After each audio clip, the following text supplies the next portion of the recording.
bio lectures. Today here I am going to tell you about the functions of the chemicals that are used in prokaryotic DNA isolation. It is very necessary to understand here the function of the chemicals because then you are able to modify your protocol or do troubleshooting in your procedure. DNA is present inside the cell wall, cytoplasm membrane, and in cytoplasm it is present with RNA, protein, carbohydrate, amino acids and other biomolecules. So we have to isolate DNA from all these things. First we have to collect the culture of bacterial cells that is grown in suitable media like nutrient broth or Luria vertani at 37 degrees Celsius for overnight. Next day we will centrifuge the cells at OD 0.5 to 0.7 and take it in microfuge tube. First step is to break the cell wall.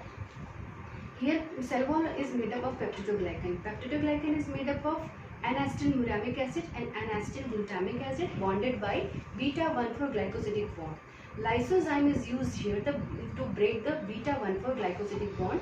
Now the bond is broken and cell wall is broken now. So lysis buffer can access to cytoplasmic membrane now. In lysis buffer, mainly four components are used like tris-HCl whose pH is 8. Tris-HCl is a buffer that to maintain the pH of DNA because the DNA when comes out after breaking the cytoplasmic membrane, its pH is slightly basic. So maintain the pH of DNA, this buffer is used. EDTA, next ethylene diamine tetraacetic acid. It is a chelating agent. When DNA comes out in aqueous solution, DNase is ready to eat the DNA. It is very necessary to have a cofactor like magnesium to activate DNase. EDTA binds with magnesium ions and it is not available for DNase to activate it. So our DNA will not be degraded by DNase anymore. Next component is salt. Here any monovalent cation like sodium, ammonium, lithium or potassium is used for salt. Why the salt is used here? Because DNA backbone is made up of phosphate which is having negative charges. So they repel each other. Sodium ions will bind with these negative charges and it will minimize or neutralize the negative charges. So it will help in clumping of the DNA. Next is use sodium dodecyl sulfase. It is an ionic detergent. Detergents is having a property that they are amphiphilic. They are having hydrophobic tail and polar head. The charges on the polar head they are called anionic, cationic or non-ionic detergents. And the structure of lipid bilayer membrane is also same, having hydrophobic tail and polar head. So having same structure as SDS can penetrate into lipid bilayer membrane and disperse it. At certain concentration, SDS makes micelles. These micelles entrap lipid molecules and protein molecules and degrade it. SDS will break the non-covalent bond of protein and disrupt its 3D structure and protein will not be functional anymore. Now our cytoplasmic membrane is broken down and cytoplasm comes in aqueous layer. In the next procedure, RNase and proteinase are used because in cytoplasm RNA and protein are present. So RNase is used to degrade RNA. RNA attacks on 2-hydroxyl group of ribose sugar. It is not present in DNA. 2-hydroxyl group is not present in DNA, so it cannot attack DNA. RNase will attack on 2-hydroxyl group and breaks the phosphodiester bonds. Next is proteinase. Proteinase will break the peptide bonds between amino acids. Now in next step we will use phenol chloroform isomer extraction step. It is very necessary step to extract the DNA because it is polarity based phase separation. Why polarity based? Because DNA is a polar compound and lipid, proteins, carbohydrates, sugars all are non-polar compounds, so they will dissolve in organic solvents.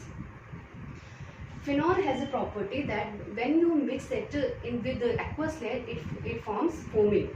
So isoamyl alcohol is used to prevent this foaming. It is an anti-foaming agent. And chloroform is used. Why chloroform is used? Because density of phenol is little higher than water.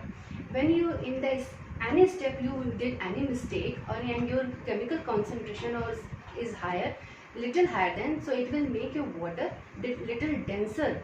So it will be phase reversal aqueous layer will be down and organic layer will be upside. So it will be very difficult to isolate DNA. To prevent this condition, chloroform is used because chloroform is having much higher density than water. So if it is used with phenol, so it will make phosphol denser, and it will give a very nice and clear phase separation. And organic solvent here, aqueous solution, aqueous layer will be upper layer, and there will be an interface also. Interface, why interface? Because the protein is made up of hydrophobic and hydrophilic amino acids. When they are broken down, so it cannot be decided sometimes that it should go in aqueous layer or organic layer. They will remain in interface. Now aqueous layer is isolated now, and it will be alcohol precipitation. For alcohol precipitation, 100% chilled ethanol is used with salt. Function of salt I have already told you before. So 100% chilled ethanol, why it is used? Because DNA is insoluble in alcohol. When you use 100% ethanol, so it will remove all the water molecule around the DNA, and DNA will precipitate. Chilled DNA is used because when chilled alcohol is used, because when you add chilled ethanol, DNA will come from higher energy to lower energy. It will precipitate quickly and their strands will remain intact. There will be no breakage in the strands. The next step is washing of DNA. So the salt that we have used in the procedure, it should be washed away. So it cannot be dissolved in pure, it cannot be washed by pure water, because DNA will be dissolved in pure water. So 70% ethanol is used here. After 3-4 times washing, the salt will dissolve in water and will wash away. For the next step, UV absorbance is checked by spectrophotometer. Because our DNA is pure or not, it is checked by UV absorbance by spectrophotometer. And DNA is now stored in or dissolved in TE buffer, tris HCl EDTA buffer. It is dissolved in tris EDTA buffer. So it is UV absorbance is checked at 260 nanometer to 80 nanometer. If our ratio comes 1.8, that means our DNA is pure. If ratio comes less than 1.8, that means phenol and protein contamination is there. If it comes higher than 1.8, that means there is impurity of RNA that can be treated by RNase enzyme. If you liked my explanation, so please subscribe and share my channel. Thank you.